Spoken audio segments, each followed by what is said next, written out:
د مومن قبایلی ضلعي غرنی سپورټ سټیډیم کې د مومن سیاسي اتحاد د صدر جنگریز خان په مشرۍ کې د امن په نوم لویه جرګه ترسره شوې ده چې پکې د خیبر پښتونخوا د مختلفو سیاسي ګوندونو مشرانو په ګڼ تعداد کې ګډون وکړو چې پکې د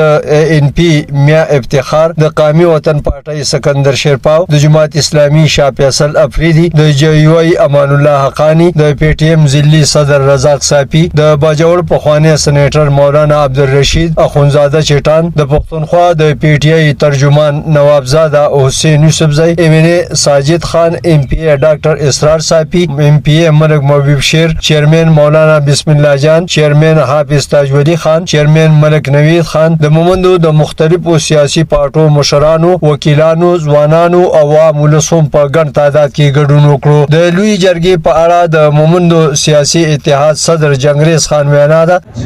دا جرګه چې کومه ده موږ د مومن سیاسي اتحاد په ډول چې موږ کومه جرګه راوښتې ده دا د ټول سیاسي اتحاد د جرګې لاندې موږ راوښتې ده موږ کومه مسایل چې موږ پکې پیش دي باید باندې مثال چې کومه ده زموږ د امن ده دویم چې کومه ده زموږ دلته د فکسونو ده درېیم چې کومه ده زموږ د ورانو روډونو د ورانو کورونو د ورک شوو کسانو او دغه شان دومره چې کومې مسلې زموږ د روډونه چې کوم دي د افغانستان سره چې کوم نظامېږي د هغې ده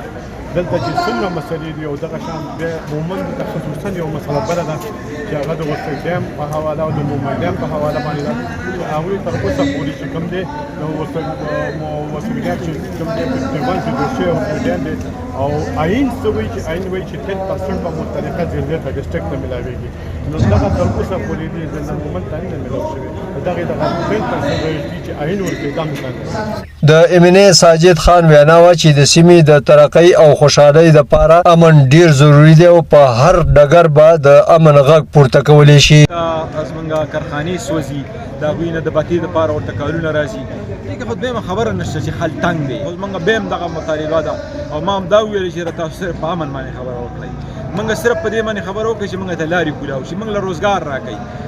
منګه ښکاره خبره ده چې موږ د دلته په موږ باندې د ځمکه راتنګه شوې ده او کله چې موږ د پاکستان مختلفو ښارونو ته لاړ شو نو هلته هم ځمکه په موږ باندې راتنګه کړلی شي موږ دا کلکه غوښتنه ده او انشاءالله زما امید دی چې سبا ماته پلور میلاو شي نو په پلور باندې به موږ صرف او صرف